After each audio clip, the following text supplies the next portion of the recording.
Okay, I think that's slowed down a little bit. As with many things, I need to flip back and forth. So now I need to flip to my Word document and say, good morning, everyone, and welcome to today's Business Support Series webinar. Thank you all for joining us. My name is Patrick Sullivan, and I'm the President and CEO of the Halifax Chamber of Commerce. And today we're talking about an extremely important topic, and that is diversity and inclusion in the workplace. We know these words are used often, but our expert speaker, Anne, will dive in deeper and help us understand what it means to be a truly inclusive organization. We're lucky at the Halifax Chamber to have a diverse board that helps guide us towards new ways we can recruit underrepresented groups into the business community and how we can better support them. But I will say we can always do better. Our team works hard to identify new opportunities to work with diverse groups, including speakers from a wide range of backgrounds, and to offer a platform to our members to promote their work on diversity and inclusion. It's now my pleasure to introduce our speaker. Anne Divine of Ashanti Leadership and a valued board member at the Halifax Chamber is joining us to discuss how we can create an inclusive work environment that promotes respect and dignity for all. In today's workplace, it's crucial to promote a corporate culture built on diversity, equity, and inclusion. Anne is the founder and CEO of Ashanti Leadership and Development Services, and spends her time working with individuals, businesses, and corporations, providing leadership while leading them to build capacity in critical thinking, employee engagement, and trust building. Anne's work is underpinned by her knowledge and expertise in human rights and people management. Welcome, Anne. Thank you very much for joining us and providing this great insight. Thank you very much, Patrick. Good morning, everyone. What a wonderful opportunity I have today to be with you all, to have a conversation about the topic of diversity, equity, and inclusion. And I can say with hand on my heart that at the Chamber, we are working towards this, working very hard to ensure that there is equity and diversity, not just within the board, but within the Chamber itself and everyone that we work with. So I'm delighted to be here, as I said. So first of all, I would like to acknowledge that we are invited. We are on Mi'kmaq territory, the people's land in which we reside. It's on ceded territory. And we also acknowledge that we are all treaty people, and we are all responsible for treating each other with dignity and respect. And central to the Mi'kmaq culture is respect for the elders. So if we have any elders in our call today, we would like to acknowledge your presence. There are 13 Indigenous communities across Nova Scotia, and these communities, as the individuals, continue to be subjected to discrimination in employment, racism, and other discrimination in all aspects of their lives. They're often physically and emotionally abused, spat upon, called names, and subjected to racial slurs. Those are to name but a few. I also would like to acknowledge those historic communities, such as the Acadian communities, the African Nova Scotian communities, who have helped us pave the way for us as new Canadians and immigrants to reside here in Nova Scotia.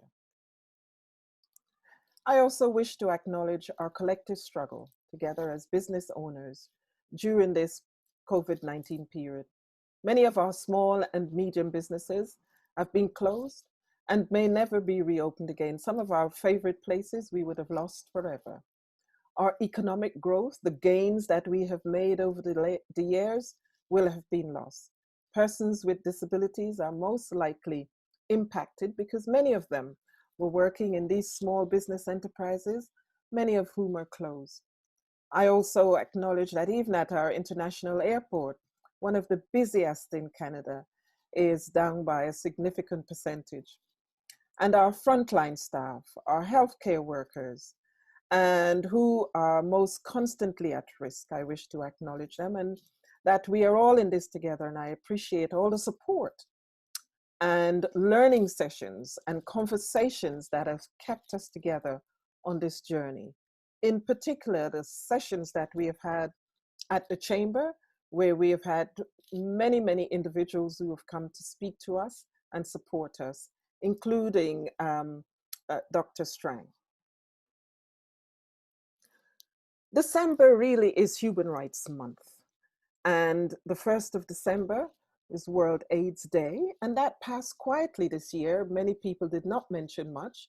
In addition to that, the International Day for Persons with Disabilities on the 3rd, as well as the 6th, the Montreal Massacre, the Halifax Explosion, and the International Human Rights Day on the 10th last week, as well as the beginning of Hanukkah week, which started on the 10th.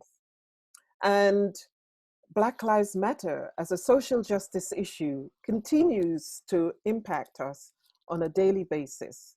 And many of us continue to experience those concerns. So the United Nations Declaration for Human Rights states that all human beings are born free and equal in dignity and rights. And so therefore, all of us, we have a collective duty to treat each other with dignity and respect.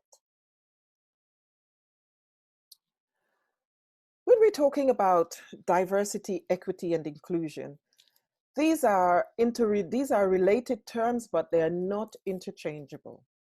Diversity is a legal requirement on the Employment Equity Act. And we started to talk about diversity during the 60s, particularly in the United States, where they were looking at the struggles for the civil rights movements, and diversity became a very, very important topic.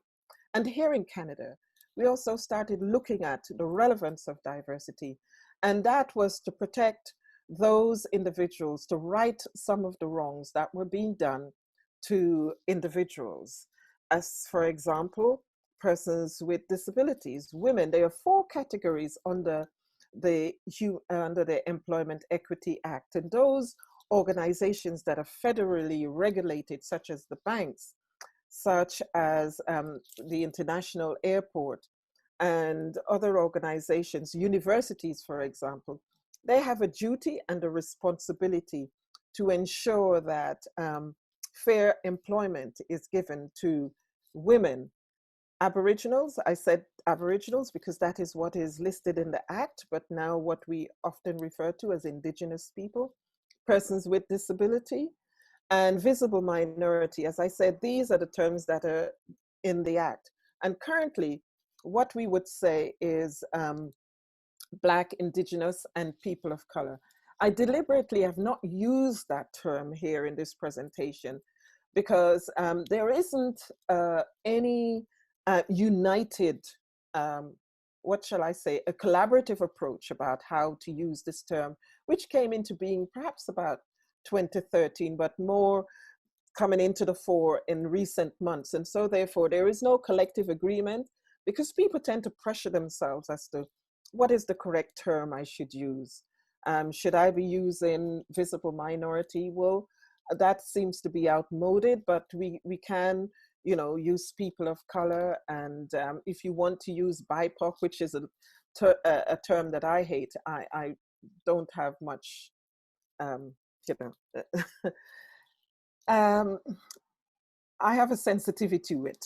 I know who I am. I am defined as a woman, a Black woman, and I don't mind being called a woman of color. I also have an invisible disability, which I was recently diagnosed with. So, you know, it's interesting how these intersectionalities, we all have those. And so therefore, it's important that we recognize the diversity that we have amongst our members. And I would like to say this diversity should include all marginalized groups, including the LGBTQ plus communities. As I said, this came into mainstream during the 60s regarding Canadian human rights as well. And across our provinces, we know that We have the Nova Scotia Human Rights Commission. If we went to New Brunswick, the only province is Alberta, who do not have a Human Rights Commission. That was disbanded some years ago. I think it was in 2009, but they do have something in its place. So, the Employment Equity Report of December 2008 from the Government of Canada states that the Government of Canada believes that Canada's strength lies in its diversity. Creating equitable, diverse, and inclusive workplaces will help grow our middle class and build a country where every Canadian has a real and fair chance to succeed and contribute to our economy and to succeed. This is what the Government of Canada states. And yes, indeed, we know that Canada's strength, as our prime ministers often told the world, that our strength as Canadians lies in the diversity. Diversity, equity, and inclusion is not new to most of us on our call today. However, for many, many people, this concept is a struggle for them to come to terms with. You know, when I go to rural Nova Scotia, at the time when I would visit in person, people would often say to me, I don't understand diversity. I don't really understand what it means, because how does it impact on me as a small business? Or if my friend's kid down the road doesn't have a job, why should I engage a person of color? Or why should I engage a Black person? Why should I engage an immigrant? So some people do have struggles, but other businesses we know believed wholeheartedly, and many of those organizations I've worked with in the last few months believe that diversity, a diverse workforce, brings creativity, brings innovativeness, the diversity of intelligence, and a cultural fluency to the workplace has proven to be beneficial to their organization. Just recently, one organization told me that they were experiencing some difficulties, and because of the diversity of the workforce that they have, about over 30 people from 30 different countries, they were able to resolve the problem. And throughout this pandemic period, those individuals have really put their hearts and mind and soul into working for that organization. And those are things that we want to hear. We want to know that a diverse workforce brings those kind of benefits and profitability to our province, because that means it is growth for all of us. Oops, sorry, it's a little sensitive today. So according to Deloitte, it defines diversity as a variety of people and ideas within companies. Organizations often define the diversity of their people according to the unique or legal protected differences, such as race, gender, age, ability, disability, sexual orientation, maternity status, and other non-visible qualities and backgrounds. And you know, when we think about this, I often think about this as an iceberg, because when we only see 10% of what, I love looking at the icebergs in Newfoundland, and I love, that's one of my, could be a very relaxing, therapeutic favorite way of, on a Sunday afternoon, if it's on the program, on the telly or something like that, I would sit and watch that with great pleasure, because there's something calming about a fallen iceberg. And so we only see 10% of what is on top. But below that, there is so much more that we don't see. So if you think about yourself as coming into the workplace, or if you have a diverse workforce, we only see 10% of what each person brings into the workplace. And inclusion is creating an environment where everyone feels involved, where they feel respected, valued, and connected, and to which individuals bring their authentic selves. That is their background, their perspective, and they bring all of that into the workplace to share and to work with their colleagues and our customers.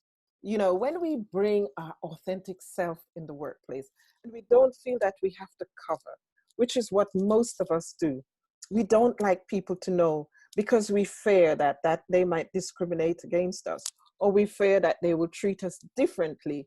And that is true, because, you know, sometimes our bias may come into play, because we may think, well, okay, this person might not perform so well because they have a disability, or this person might not perform so well because they are not of my culture, they don't understand.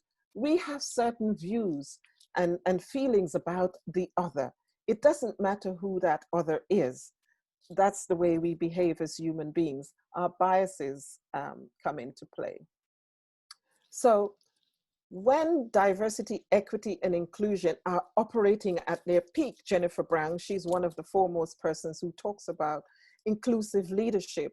When it is at its peak, our human potential is unleashed. When we feel like we belong. And that is why inclusive workplaces experience higher engagement, performance, and profits. You know, if somebody makes me feel that I belong somewhere, I'm going to give my best. And that is what, when we create an inclusive workplace, when a place is somewhere where we feel that we belong, I can bring my best self into the workplace. So we don't have a workplace, but we have physical workspaces now. We are working from where we are, or from our homes. And this, as well as given individuals our, and again, sometimes our biases may come into play. We, because of the way we're working, because of the pandemic situation, we have little insights into people's lives, their personal lives, ordinarily we would not have had. We can have a sneak peek into people's bedrooms. You can have a sneak peek into my study and see what's there. And some people really focus in to find out what that person is really like. And this is what the pandemic situation has done for us. Well, in that same vein, let us take what we can see of the individual and make them feel a part of, make them feel part of our inner circle, our in-group, and invite them to participate and share, so we can develop and learn about our own biases and break down some of the barriers that we may have about individuals. The interesting thing for us is that here in Canada, our workplace is changing very fast. Our workplace, our workforce, our marketplace, all of that. And so that requires a different kind of approach to management. Within Canada, our demographics are shifting. We notice that, according to Stats Canada, the Indigenous population is 4 times the rate of the non-Indigenous population. So there's significant growth there.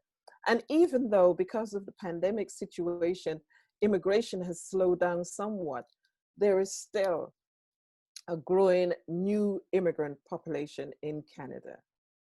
And so our workforce is also changing in terms of age, as well as a multi-generational workforce.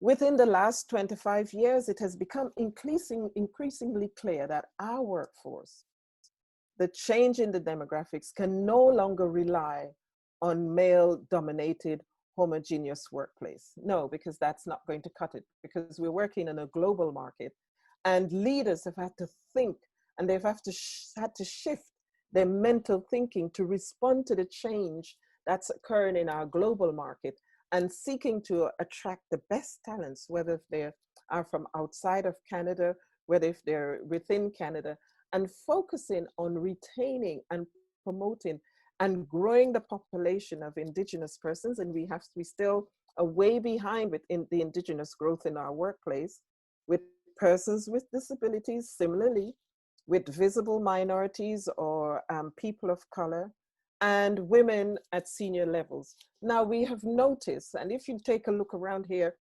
in Nova Scotia, we are very fortunate because we have a 52% women population, but we also have women in significant leadership roles here in our province. But for many people, diversity, equity, and inclusion is gender equity. And it cannot be only gender equity. And gender equity also means white women. And so that is something that we have to work really hard to recognize, that there are other individuals who can bring significant contribution to our workforce that are often not being considered, they're usually not being mentored, or even given opportunities to develop in their professional career. This is something that I hear all the time. I hear from women of color, I hear from men, Black men in particular. They are almost invisible in some of our workplaces. In addition to that, when it comes to pay, we know for a fact that women are paid between 72 and 77 cents to the dollar. White men are paid 100% to the dollar. Women of color and indigenous people are paid something like 67% to the dollar. So, and Black men are also paid similarly. In fact, it's only recently that we have been able to get a statistics on how much Black women are paid, whereas that information was not collected before. So it's significantly lower to the dollar than others have. So we need to also include diversity, equity, and inclusion also means difference in terms of our ethnicity, our culture, our racialized background, our religion, our sexual orientation. And we need to also keep in mind the community that's often left sometimes is the LGBTQ plus communities. So having a diverse workforce does not necessarily mean that it is inclusive or it is equitable. Because there are many businesses that I've been in the past that you get people of color on the front desk, but behind that, they're not visible. They could be custodial staff, but that's about all. In terms of management and leadership, if we check around Nova Scotia, as I'm currently engaging in a survey to identify where we are at with diversity, equity, and inclusion, you would find that the majority of businesses that we have individuals of color on the front line. Some places we have indigenous people, other places we don't have any at all. And so now we are actually questioning ourselves about what's the real impact of diversity, equity, and inclusion on our Nova Scotia economy. So inclusion means we need to have equal participation and treatment within institutions and organizations, as well as our society broadly, because we all belong to our society. And part of that is what we bring into the workplace. So if we behave in a particular way in our communities, we don't leave that at the door when we come behind our computer. We bring those attitudes along with us. And so organizations and institutions can be representationally diverse, but not diverse in practice or truly an inclusive workplace. And I don't know how many of you had heard about the national news last week, where a federal government worker, they're bringing a class action lawsuit against the Canadian Revenue, where a Canadian Revenue officer was asked to clean cupboards because he was Black, and his white colleagues were never asked to do that. And that he went in there as a revenue officer, but a job that he was expected to do. And I was appalled. I was so shocked. I'm thinking, this is Canada. We can't be treating people this way, but it's happening. And a lot more goes on in the workplace where we don't often see, but I hear about it because many of our people are afraid to speak up. The death of George Floyd and the Black Lives Matter movement has given many organizations, many individuals, the voice that was so desperately needed to speak up about what's happening to them within the workplace with racism, racial discrimination, sexism, harassment, bullying, and so many of the other forms of discrimination that's going on in the workplace at the moment. So, what do we have to protect us? Over the last 50 years, we have the Charter of Human Rights, we had the Japanese resettlement redress for human rights abuses that has gone on. And we've had a number of other legislations, and the most recent is the same-sex marriage is just an example, as well as the gender expression and gender identity legislation to protect those marginalized groups. As I mentioned, the Employment Equity Act, but here in Nova Scotia, we also have the Nova Scotia Human Rights Act, which some of you would be familiar with. And if you're not, I would encourage you to have a look at it, to check it out, to gather information. And that has 17 characteristics against which you cannot be discriminated against. So, but unfortunately, systemic discrimination, racial discrimination, harassment, microaggression continues to prevail in our workplace. As a result, our Canadian workforce still fails to reflect the richness of our population, the advancement of the traditional underrepresented groups in Canadian society, particularly those who are disabled and those of the Indigenous community. They fail to get, even women of color, we fail to get positions in senior level management. When our Deputy Minister of Justice, Candace Thomas, was appointed this year, just before the pandemic, we were all so excited because we had not had a Black Deputy Minister in government since the Honorable Mayanne Francis left in 2005. And she left to become the Lieutenant Governor. And that was a very, very sad indictment on the public service. And we still continue to struggle, as many organizations do, struggle with the engagement of senior management in diverse positions. However, recently, we have noticed that since the death of George Floyd and the questions around the Black Lives Matter movement, there has been a push to engage diversity, equity, and inclusion officers. I do have some concerns about that. I think it's wonderful, but I really do sincerely hope it's not window dressing. And when this period has passed, that people will return to their old ways. I sincerely trust that we have reached a stage as Nova Scotians where we are progressing, and that we can begin to see some real change in our workforce. I am hopeful. When it comes to progress with diversity, equity, and inclusion, it's not easy. It's really not an easy road. It's hard, it must be said. It's frustrating, it's uncomfortable, and it's painful. That's the reality of it. And there will be failures along the way. However, if we're on the journey together, it's not going to happen overnight, but I believe it can happen because it takes courageous leadership for us to achieve what we have achieved. Those organizations who have paused to listen to what has gone on with their staff this year. I've had many organizations said to me, when I saw what was happening in America, we know that similar issues are taking place here in Canada. And that is true, because Joseph Mensah, in his book, Blacks in Canada, in 2012, actually stated that some of the experiences that are happening in America is no different from what's happening to us here in Canada as Black people, as Indigenous people, as people of color. It's just a question of degree. So, and it takes extraordinary leadership skills to actually work through.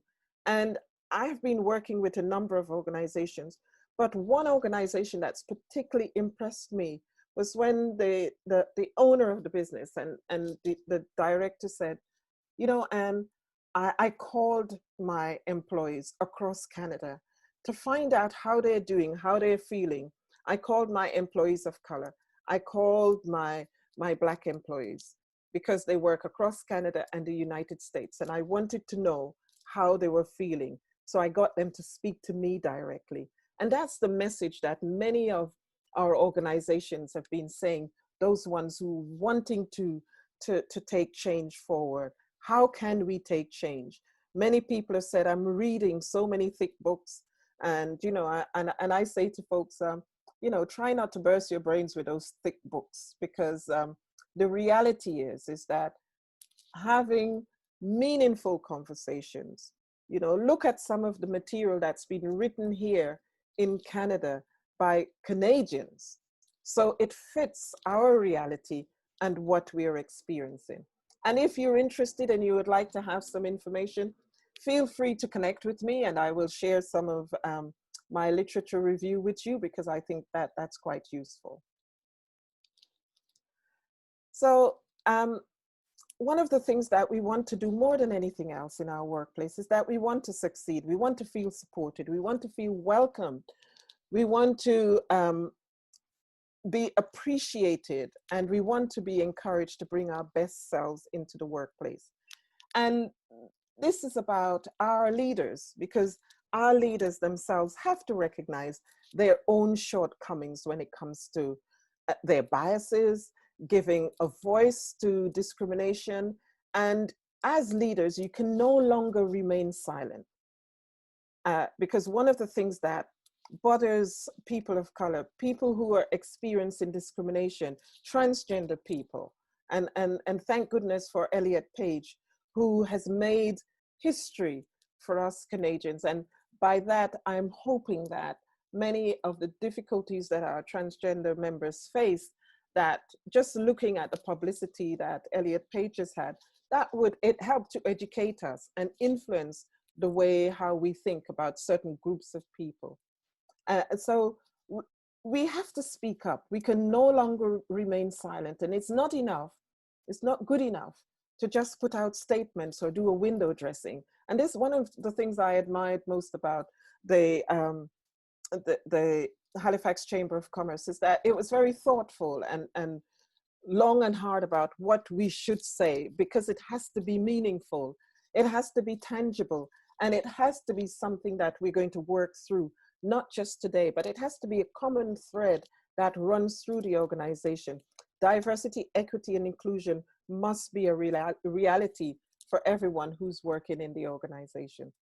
So leaders must also recognize that they're in a privileged position. You know, when I speak to individuals, particularly white males, they said, oh, diversity doesn't include me. Yes, it does. It includes all of us. Because who knows? You might be caring for an elderly member in your family as a caregiver. You might have a person with a disability. You might have somebody who's a transgender. So diversity impacts on all our lives in so many different ways that sometimes we don't even recognize it. And we don't even think that it's impacting on us. Each time you advocate for someone with a disability, each time you call out someone for being rude to an Indigenous person, or even challenge someone's behavior, it's a recognition about diversity, equity, and inclusion. So if we're going to be fair, we must be open. We must be willing to listen. We must be respectful of those individuals who are underrepresented, who've been underappreciated or undervalued, and be less defensive. Because people would often say to me, oh, well, I'm being discriminated again, or it's reverse racism. No, check your privilege. Check where you've gone to school. Check the people that you're associating with. Check what you have. You can go about your daily experience and never be challenged. You can walk down in one of the streets in the South End, and nobody would question you why you're there. But if I went down, I guarantee you somebody's going to call somebody, or the police is going to come and stop me and ask me, what am I doing in that community? So check our privileges, because they do impact the way how we behave in the workplace. As I mentioned about the global social justice issues that follow the death of George Floyd, and at the hands of white police officers, we said those are similar things that are happening here. It has highlighted the drastic inequalities, whether if it's in race, in health, you know, so there is really an imminent need for change within our organizations right now. We cannot continue to remain as we are. So the question for me is that I want to put to you, what has been your experience in trying to implement diversity, equity, and inclusion in your organization? So I want you to think about that, and we can come back to that when Patrick is going to ask the questions. So what has been your experience? Have you tried it and you have not succeeded, and have you given up, or you continue to try and you continue to remain hopeful? Look into your organization, look at your staffing composition, look at those individuals to see who is within your circles that you can support and help that individual to become more involved in your organization so that they can feel that they are valued and what they have to bring matters.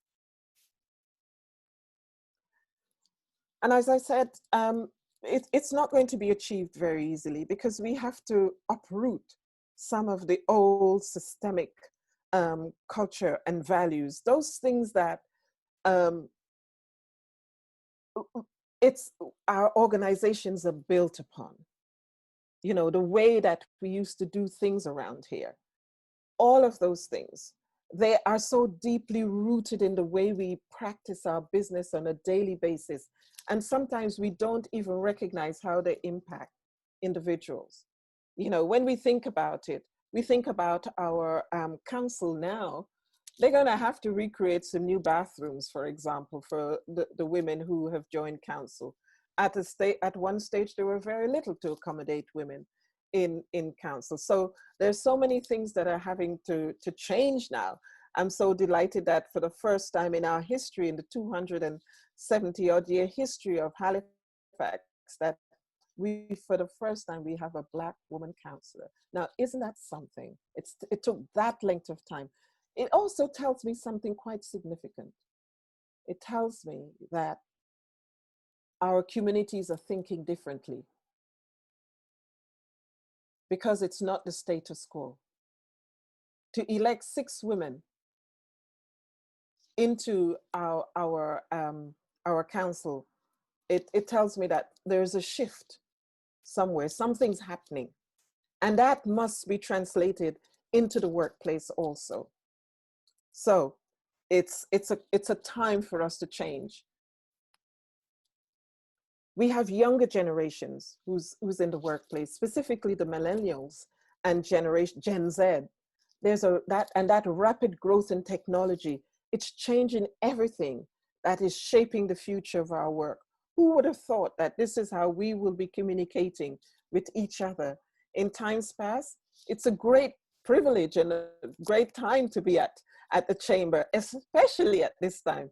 They would have laid out some wonderful treats for us at Christmas, but here we are. So things have shifted, and we ourselves have had to shift our mindsets around technology, those things that we were afraid of, those things that we weren't able to manage within our workplace. And similarly, we're going to have to shift how we manage fairness, how we manage equity, how we manage belonging in a different workspace. You know, there was once upon a time that we could knock on the person's door and we could go in and we could have a conversation with that individual, find out what they're doing for the weekend. How are you spending your day? What are you doing for Christmas? And all that sort of stuff, you know? We can't do that. We are online now, but we can do it online. But we have to do it in a respectful manner. We have to do it in a fair way. We have to do it, include everyone. And what I'm hearing within the workplace is that some women of color, are experiencing some really hard times within our workplace, at the places at the moment. During the first pandemic period, many women with young children were experiencing difficulties from their leaders. And that's as much as I'm going to say with regards to that. So it's important for us to strive and to do our best to become inclusive leaders.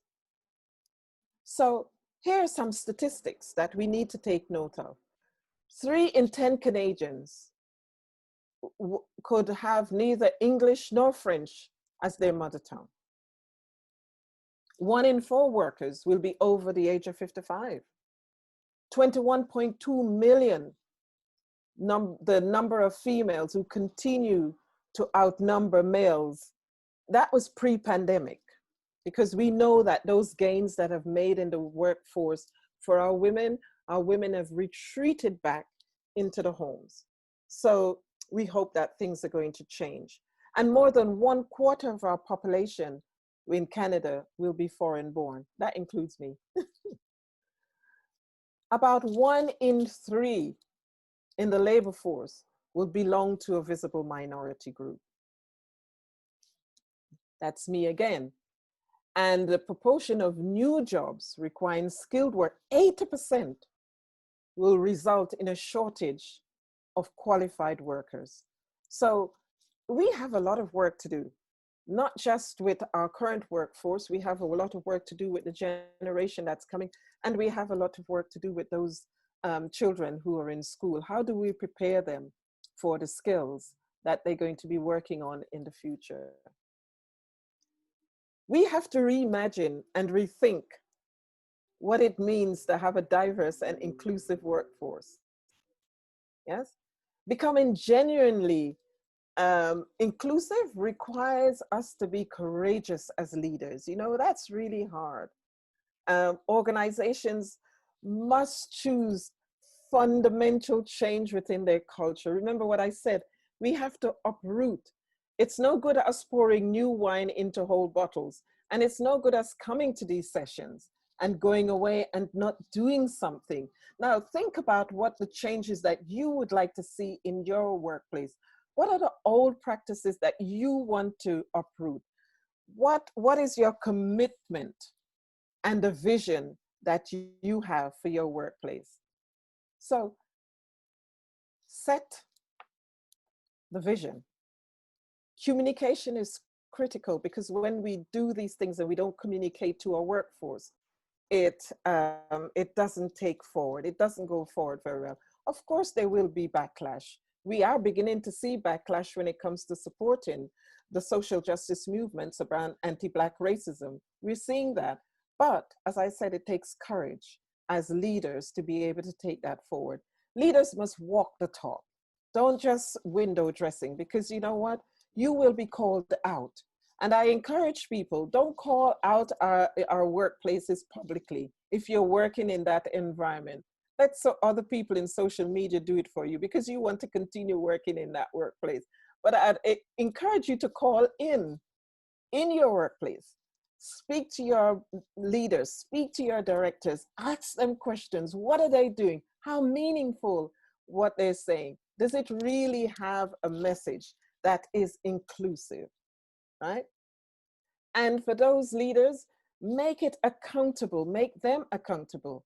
And that recognition should be in their performance appraisals, and it should come through compensation as well. And let's stop doing some tokenism stuff where we have the one Black person or the one Indigenous person, and that Indigenous person has to speak for all in the community. Well, let me tell you, we are as diverse as they come. There are 13 different communities for Indigenous peoples. As when it comes to Blacks, we could be 2 Black people walking down the street, as my friend Charlie Williams and I normally say, but we are as far from each other. But we have had to, because we come from different cultures, but we have had to work together to understand each other, to learn about each other's cultures, so that we could work together and share our thoughts around these social justice issues. So support the traditionally underrepresented groups. Organizations have been asking, what can I do? What can you do? You can get to know your communities, get to understand the struggles that they're experiencing, listen to what they have to say, and don't act as if you know, because I tell you what, we don't know. I had to learn myself. When I came to Canada, I had to learn. I had to go, I wanted to do something in the Preston community whilst I was at the Nova Scotia Human Rights Commission. In fact, it was 10 years ago on International Human Rights Day when I was asked to do that piece of work. And I didn't know how to do it. The taxi driver said, I'm not taking you in there because they're going to kill me. Because why are they going to kill you? because I'm a taxi, so I'm a taxi driver, so I have to take my roof lights off. He took off his roof light and he said, no taxi is going to come into the North Preston and collect you to take you home. I said, you know what, you take me and then I will get out. I called up my friends and I said, how do I do this? Because I don't know how to do it. And they said to me, quite simply, do it the way your husband did it. I said, what does that mean? I don't know how he did it. He was the James R. Johnson Chair in Black Canadian Studies. They said he came into our community, sat with us, listened to us, and took on board our concerns. And that's what we have to do. We have to sit and listen.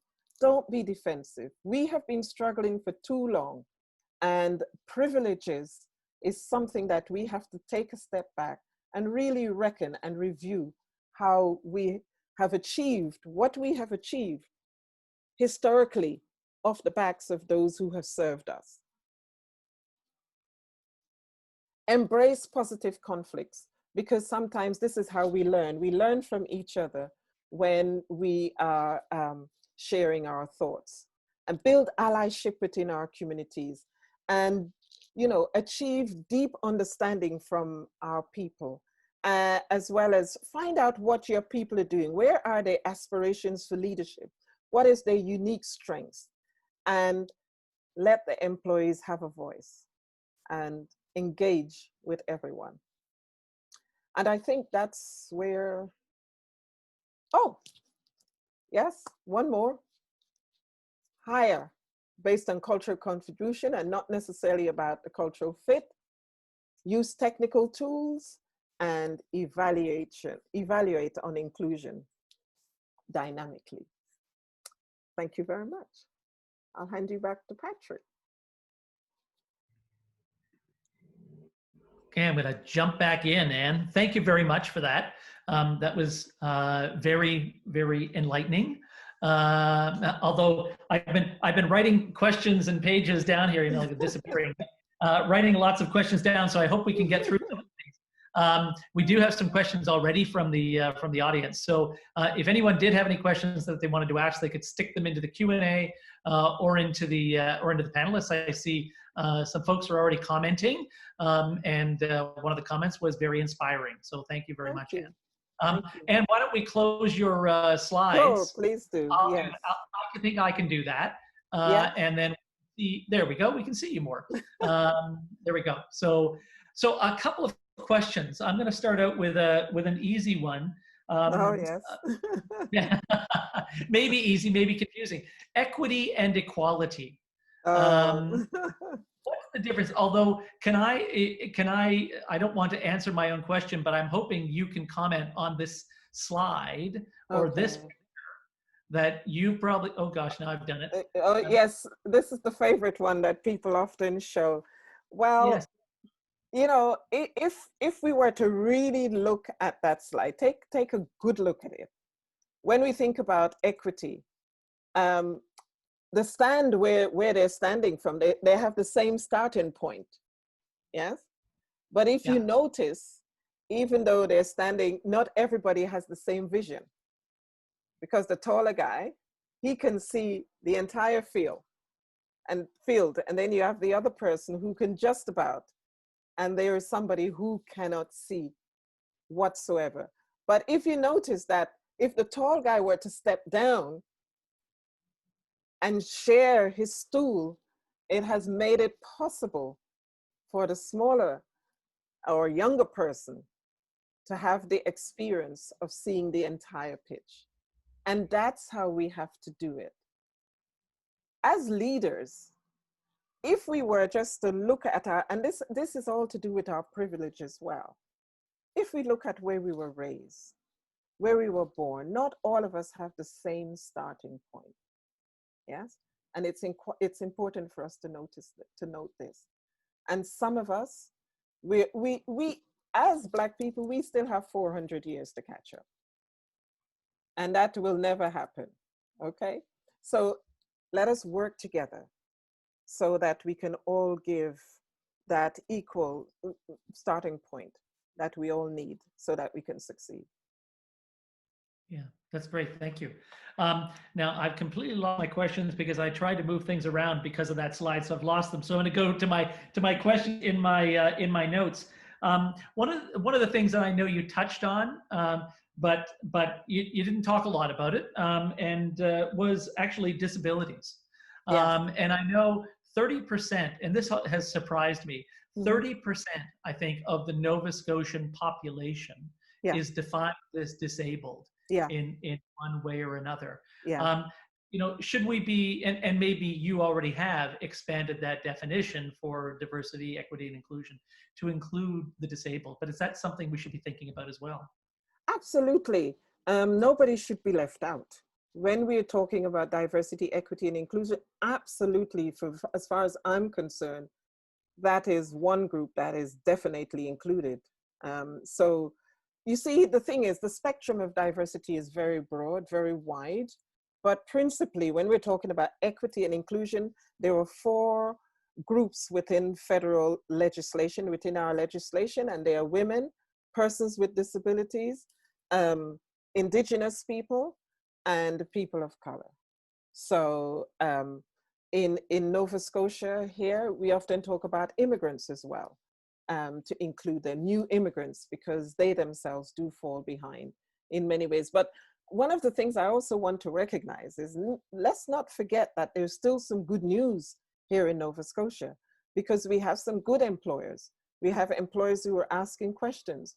We have employers who have a diverse group within their workforce, and they're seeking to promote and to encourage them, as well as there are those organizations, immigrant groups, who are doing amazing stuff here, even within the pandemic situation. When I think about Mr. Haddad with Peace by Chocolate, when I think about a friend of mine, Gaba, who owns, she actually took over the Spring Garden Shoppers Drug Mart. So she owns 3 Shoppers Drug Mart in our city, an immigrant woman. I believe she's under 40 as well. So if you imagine, she owns the Lacewood Drive, she owns the Almond Street, and she owns the one on Spring Garden Road, and employs a diverse group of people in pharmacy, in customer service. So these are things that we should celebrate, as well as many other young people who are starting their businesses during this COVID time. Yeah. So we have a lot to celebrate. Yeah, that's great. You mentioned leaders and what leaders should be doing. As a leader of a small organization, but one with a bit of a mighty voice. During George Floyd and of course George Floyd's death and all of those sorts of things. I mean, I wanted to do something. We wanted to do something. But I didn't really know what to do. And Yes. I was lucky enough that I could call you and get Yeah. some advice. But what should leaders do when they want to speak up, but simply don't know what to do? Yeah. And that's a really hard one. But many of us belong to different groups and different organizations that we can voice our issues, our concerns, and even sometimes we can say that we don't believe it. Like I belong to an organization who we're working on an anti-racism practice policy, and some people would say, well, I don't see the need for this because I don't see color. And of course we see color. To say you don't see color is to deny somebody of their identity, and that is because of your lack of knowledge. And so ask the question, reach out to somebody. If you know somebody of color, if you know an African Nova Scotian, if you know an immigrant person, ask me. I'd be happy to answer the question for you. Ask the chamber, because you know what, the chamber has a lot of resources, and they would know who to direct it to. They might direct you to the BBI, they might direct you to Black Educators Association, or even the Delmore Bodydare Institute, or the East Preston academy and other organizations that they are affiliated with. So don't be afraid to ask the question. Just seek out who has the knowledge and then draw on that knowledge. There is no reason for anybody to be ignorant. That's great, thank you. And a question from employees. So sometimes employees feel they can't make a difference if senior management doesn't take the lead. What can employees do to influence or change the culture or policies of their workplace when it comes to diversity, equity, and inclusion? One of the things, as I talked about Jennifer Brown, Jennifer Brown said, have employee resource groups. You know, years ago, going back in the 90s, I was the chair of our Black staff support group in the UK.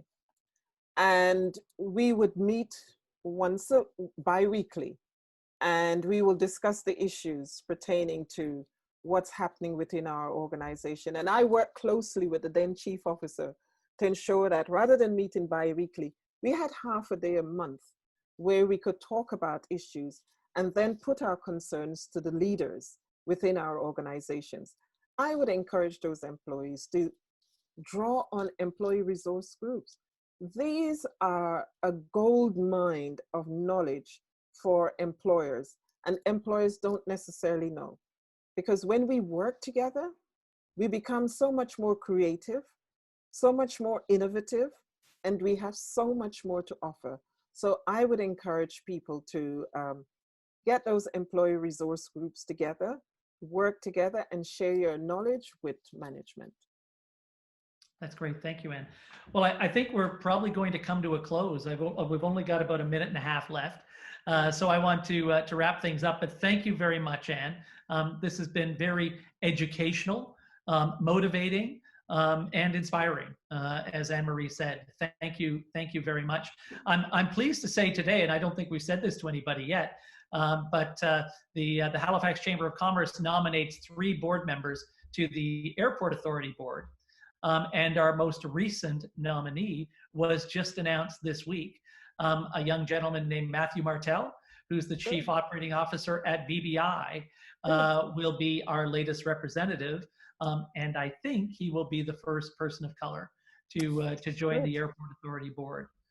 So we're pleased at the Chamber to be able to nominate great people like Matthew to the board. So now I've got to go down. I've got to find my wrap-up words. Here we go. So we're just about out of time. Thank you everyone for attending today's webinar. If you'd like to get in touch with Anne directly, please just let us know, and we can put you in touch with Anne, although I think Anne's probably fairly easy to find. I'm on LinkedIn. Okay, you're on LinkedIn. Okay, perfect. Okay. Thank you very much, Anne, for sharing your passion and expertise with us. Thank you. We are hosting a virtual Chamber 101 tomorrow to help you understand how to take advantage of your Chamber membership. Join us at noon online. Join us again on Thursday for our last webinar of the year on our Trade Accelerator program to learn how to build your exports. Register at halifaxchamber.com/events. And this webinar was recorded and we'll make it visible to all of you soon, I think on YouTube. Thank you very much, Anne. Happy Christmas. Happy Christmas to you and to everyone else. Yeah. And to those who are celebrating Hanukkah at this time as well. Yes, absolutely. Yes, you're right. Let's see, I should have been more sensitive. Thank you very much. You're right. Thank you. We're learning together, right? Happy Hanukkah and happy holidays to everyone. So thank you very much, Anne. We'll see you soon. Bye-bye. Sure. Bye-bye. Bye-bye.